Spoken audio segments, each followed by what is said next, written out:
अब मुझे विश्वास हो गया कि आप कर लोगे यार। अब जैसे मुझे कुछ कमेंट्स आते हैं और कुछ लोगों के फ़ोन भी आना स्टार्ट हो गए हैं। मुझे लग रहा है कि अब हमारा जो यूथ है, सही डायरेक्शन में जा रहा है और इस देश की सेवा के लिए, इस प्रदेश की सेवा के लिए और अपने परिवार का और अपना नाम रोशन करने के लिए आप तैयार हो गए यार। मैं वीडियो आपके सामने लाया हूँ, वो है मेंस का सिलेबस।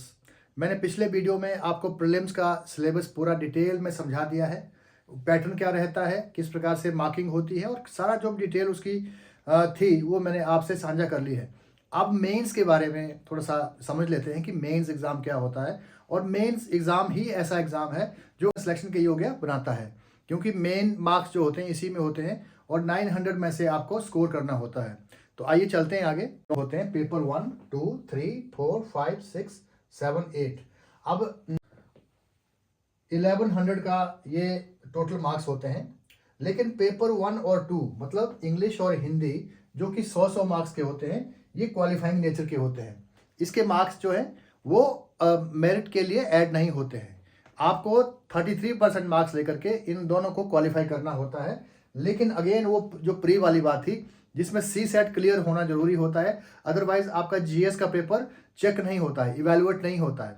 ऐसे ही अगर आपका हिंदी और इंग्लिश का पेपर क्वालिफाई नहीं होता है, जो मिनिमम मार्क्स क्वालिफाइंग मार्क्स होते हैं वो नहीं लेते हैं आप, तो फिर आपके जो बाकी पेपर्स हैं भले आपने उसमें कितना भी स्कोर किया हो वो चेक नहीं होगा।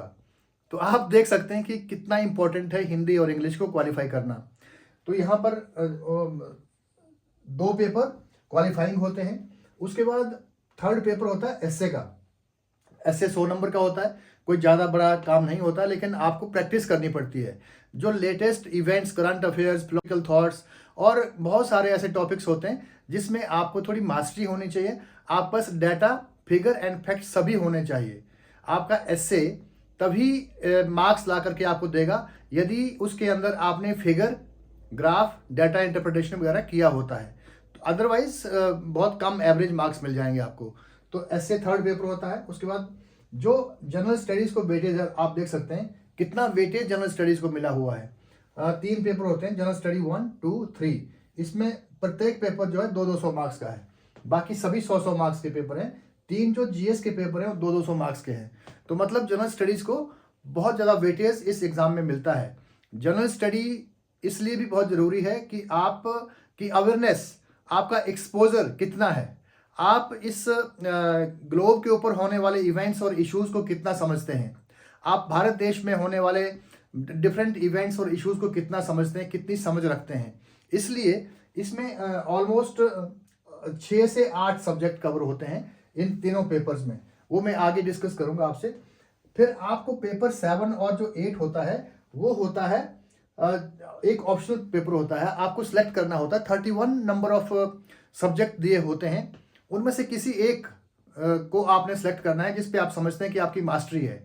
तो वो सब्जेक्ट, वो जो ऑप्शनल पेपर है उसके 2 पेपर होंगे और वो प्रत्येक पेपर जो है 100 मार्क्स का होगा। तो ये पूरा सिस्टम है। ये जो 200 नंबर होते हैं ये क्वालिफाइंग होते हैं। इसमें 33 ईच आपको स्कोर करना होता है। मैक्सिमम मार्क्स आपके 900 होते हैं। 900 में से ही आपकी मेरिट बनेगी। तो जो ट्रेंड देखा गया है पिछला, इंटरव्यू में पहुंचने के लिए अगर आप 900 में से ऑलमोस्ट एवरेज 50% मार्क्स ले लेते हैं तो आपको इंटरव्यू कॉल आने के चांसेस बढ़ जाते हैं। ये ध्यान रखना आपको। 50% चल रहा है ट्रेंड पिछले काफ़ी 3-4 सालों से कि इतना स्कोर आपने कर लिया तो आपको हो सकता है इंटरव्यू कॉल आ जाए।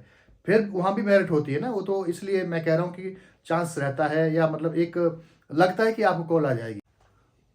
तो मैं अब आपसे बात करता हूं। जो पहला पेपर है पेपर 1 इंग्लिश, कंपलसरी पेपर है दोनों।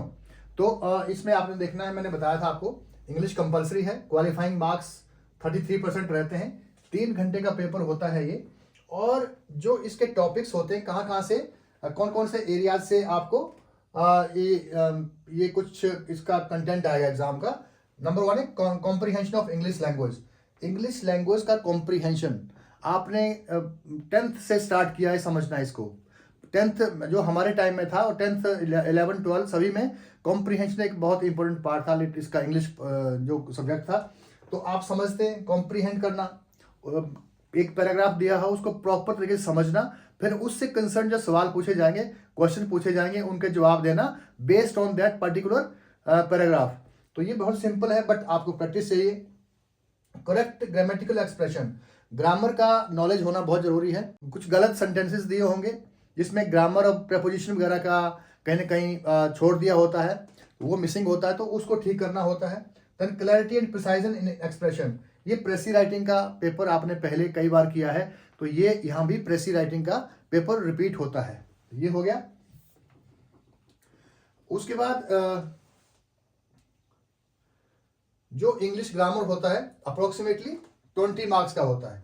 यूसेज एंड वोकैबुलरी 20 मार्क्स की होती है। English composition, letter, application, report, note writing, ये 20 मार्क्स के होते हैं। It's not very very tough, but you need to practice also, because if you take it lightly then you may miss the train.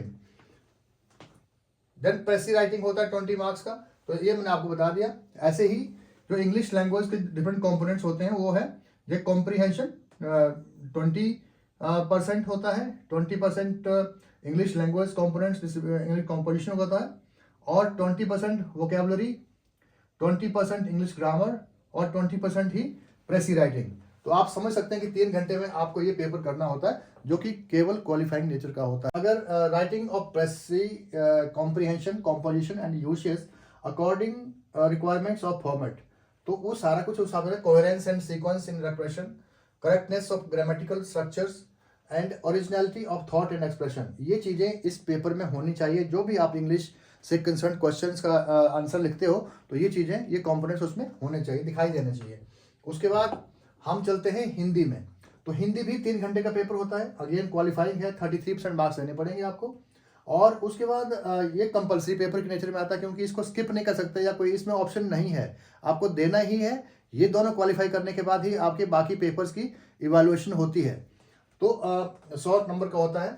इसमें क्या रहता है, syllabus क्या है इसका, translation of English passage into Hindi, again translation of Hindi passage into English, then explanation of Hindi prose and poetry, composition including idioms and corrections, then Hindi grammar and uses।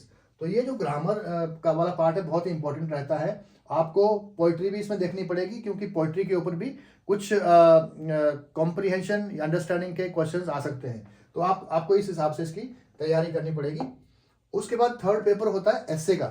Now essay is very important, now it is not kind of qualifying paper, this will add to your merit and marks obtained by you in this paper will be counted for the calculation of merit। तो ये देखिए आप, इसमें क्या होता है, 100 number का होता है, पेपर 3 है, 3 घंटे का होता है। इसमें क्या, the paper is design to test candidates knowledge awareness about variety of topics and subjects, अलग अलग डिफरेंट टाइप्स ऑफ सब्जेक्ट और टॉपिक्स के बारे में आपका नॉलेज टेस्ट किया जाता है एस्से के माध्यम से, कि आपको किस प्रकार से जो आपके थॉट्स हैं किसी सब्जेक्ट के बारे में या किसी टॉपिक के बारे में, कैसे आप उसको एक फ्लोइंग मैनर में, एक प्रॉपर ऑर्गेनाइज तरीके से लिख सकते हो, वो कैपेबिलिटी आपकी यहाँ चेक की जाती है।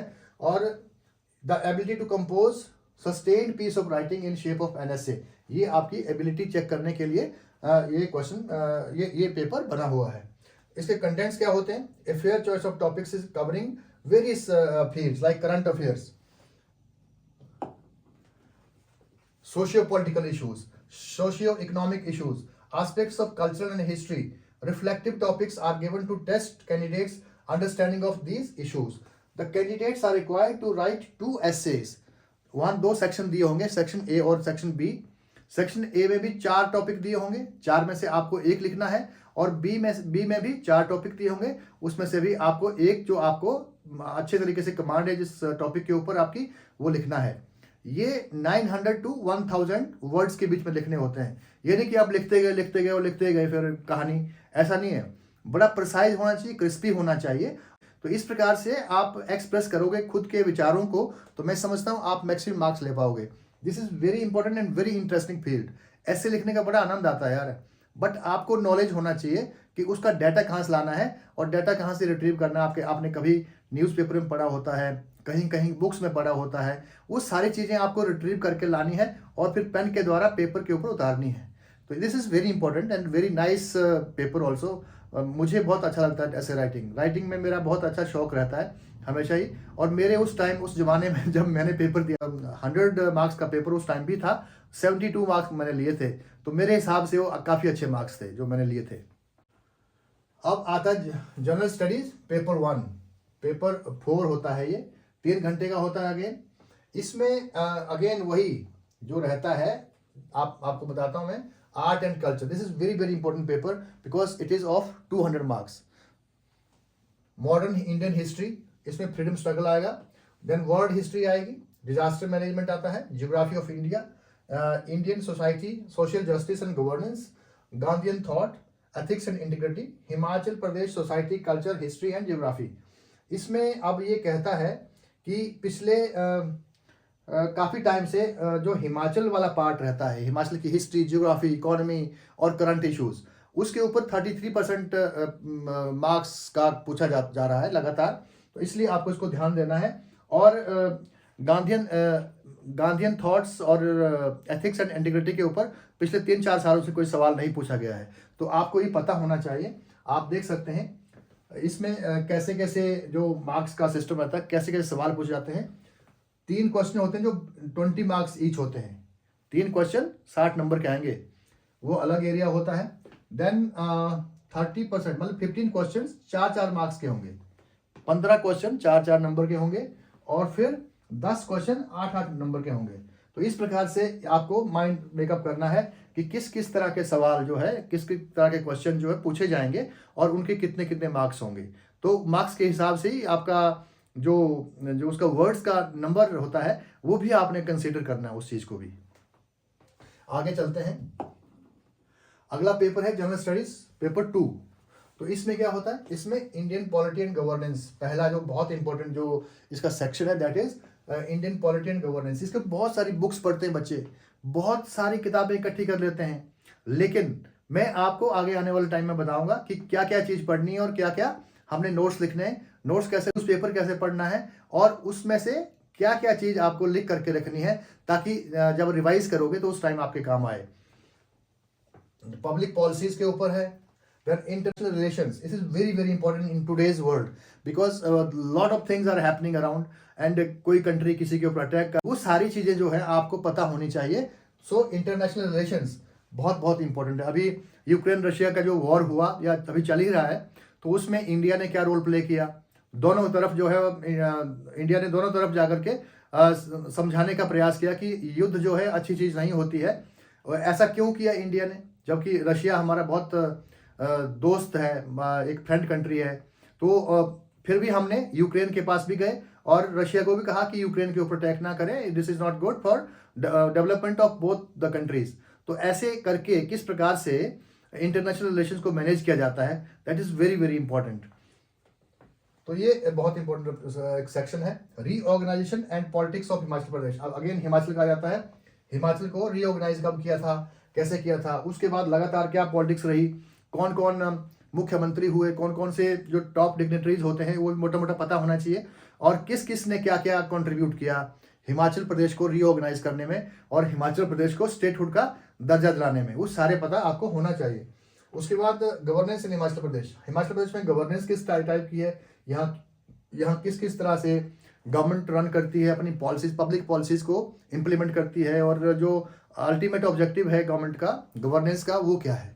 तो वो सारे इश्यूज आपको बड़े ध्यान से पढ़ने हैं और तैयारी करनी है, जो आगे हम आने वाले टाइम में करेंगे। इसमें mainly cyber crime and drug manage, NHP, drugs का आपको पता है कितनी प्रॉब्लम हो रही है, और साइबर क्राइम से कितने लोगों को लूटा जा रहा है, कोई हाउस अरेस्ट हो रहा है, अपने घर में अरेस्ट है डिजिटली, तो किस तरह की व्यवस्थाएं बनाई गई हैं, डिजिटल अरेस्ट क्या होता है, कैसे होता है, उसको कैसी कैसी इंस्ट्रक्शन जो है वो जो व्यक्ति ये सारा कुछ कर रहा होता है वो कैसी दे रहा होता है, वो सारी चीज़ें आपको पता होनी चाहिए आज के हिसाब से। Tribal welfare administration is very very important because हमारा बहुत सारा पार्ट जो है हिमाचल का ट्राइबल एरिया है, किन्नौर है, लाहौल स्पीति है, चंबा का पांगेट, भरमौर है।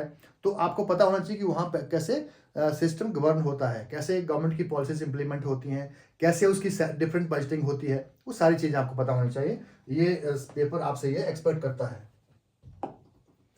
उसके बाद आता है हमारा पेपर 6 जनरल स्टडीज 3, जिसमें करेक्टरिस्टिक्स ऑफ इंडियन इकोनॉमी। अब यहाँ मेन इकोनॉमी आ गई है तो इंडियन इकोनॉमी की बात कर रहा है ये। आपको इंडियन इकोनॉमी 1-2 बुक पढ़नी है और फिर 9th 10th 11th की जो इकोनॉमिक्स होती है वो पढ़ लेनी है। हम पढ़ेंगे यहीं पर, हम स्टार्ट करेंगे जब, तो अलग अलग सेक्शंस को हम कवर करेंगे। इंटरनल इकोनॉमिक ऑर्गेनाइजेशंस, ऐसी कौन सी हमारे देश में ऑर्गेनाइजेशंस हैं जो इकोनॉमी को वॉच करती हैं, बूस्ट करने की बात करती हैं, या कुछ उसमें कंट्रीब्यूट करती है कि किस तरह की पॉलिसीज बननी चाहिए, वो सारी चीज़ें आपको पता होनी चाहिए। साइंस एंड टेक्नोलॉजी, इस साइंस टेक्नोलॉजी में कैसे कैसे हम आगे बढ़ रहे हैं और क्या क्या हमने कुछ नया किया है, या किस प्रकार से हम बाकी दूसरे कंट्रीज को भी एक्सपोर्ट करने लग गए हैं कुछ टेक्नोलॉजिकल प्रोग्राम्स या सॉफ्टवेयर्स, वो सारी चीज़ें आपको ध्यान रखनी है। बायोडाइवर्सिटी एंड एनवायरनमेंट प्रोटेक्शन, ये बहुत इंपॉर्टेंट है। आज के संदर्भ में बात करूं तो एनवायरनमेंट प्रोटेक्शन और बायोडाइवर्सिटी के ऊपर पूरा वर्ड लगा हुआ है, जो यूनाइटेड नेशंस की कुछ स्पेसिफिक ऑर्गेनाइजेशंस हैं इस पे बहुत काम कर रही हैं। तो ये सारा पता आपको होना चाहिए कि क्या हो रहा है। इकोनॉमी ऑफ हिमाचल प्रदेश, अब हिमाचल की इकोनॉमी क्या है, टूरिज्म है, हाइडल प्रोजेक्ट है, हॉर्टिकल्चर है, एग्रीकल्चर है। तो जो ये मेन चीज़ें जो पहले से चली आ रही हैं वो तो पता होनी ही। If you are given the charge of some very senior officer who is responsible for creating the economic policy for the state, तो आप क्या क्या करोगे, तो वो भी आप पता होना चाहिए कि यहाँ पर कौन से ऐसे एरियाज हैं जो अनएक्सप्लोर्ड हैं अभी, वहाँ अगर हम इंटरवेंशन करें तो हमारी इकोनॉमी और बूस्ट हो सकती है। तो वो आपको पता होना चाहिए as an administrator, as an elite class officer, तो वो पता होना चाहिए आपको। Then modern and emerging technologies in and initiatives in state of HP, ये सारा आपको ध्यान रखना है। टूरिज्म पॉलिसी क्या है हमारी, और जो पॉलिसी है क्या वो इम्प्लीमेंट हो रही है कि नहीं हो रही है, मैं तो कुछ नहीं कहूँगा इसके बारे में, बट वो आपको देखना है। उसका पोटेंशियल क्या है और इनिशिएटिव्स क्या लिए एचपी गवर्नमेंट ने, ये सारा आपको इस पे पता होना चाहिए। लेटेस्ट ट्रेंड्स क्या हैं इसके। उसके बाद आता है ऑप्शनल पेपर। तो ऑप्शनल पेपर मैंने बताया 31 नंबर ऑफ ये दिए हैं, सब्जेक्ट दिए हुए हैं, इनमें से कोई भी एक चूज कर लेना है आपको। इसके 2 पेपर होते हैं, प्रत्येक पेपर 3 घंटे का होता है और अलग अलग होता है।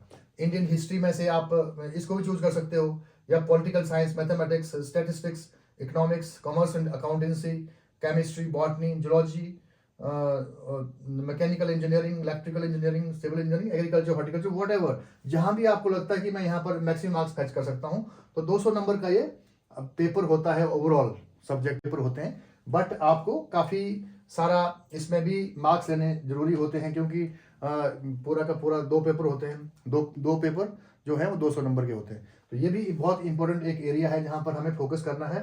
तो ये रहा हमारा सारा सिलेबस।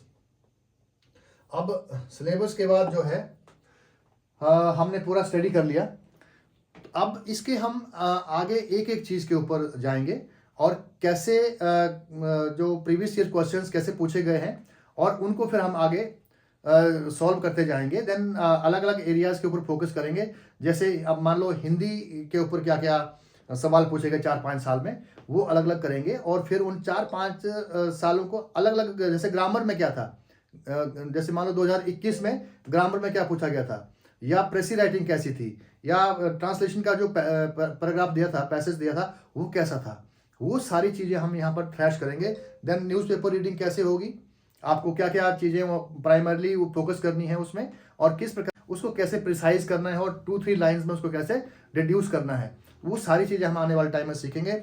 और उसके बाद जो एस्से है, एस्से आपके माइंड में जब टॉपिक पढ़ा है आपने, कोई मान लो इमीडिएटली आपने क्वेश्चन पेपर निकाला और देखा कि पहला टॉपिक मान लीजिए समथिंग लाइक साइबर क्राइम के ऊपर है, तो साइबर क्राइम क्या चीज़ होती है, you will start from defining the cyber crime, और कैसे बढ़ा, पहले क्या क्यों नहीं था, अब क्यों बढ़ा, और उसके बाद जो साइबर टेक्नोलॉजी है उसको कैसे कैसे हम चेक कर सकते हैं जिससे ये कम किया जा सकता है, वो सारी चीज़ें, बिग डाटा क्या क्या चीज़ें हुई रिसेंट टाइम्स में, वो सारी चीज़ें जो है हम पढ़ेंगे। और मैं आपको बिल्कुल तैयार करूंगा कि आप एग्ज़ाम दे पाएँ प्रॉपरली, और मैं तो आपको ऐसे हैंड होल्डिंग करके वहाँ तक ले जाऊँगा कि आप एग्ज़ाम क्वालिफाई करो।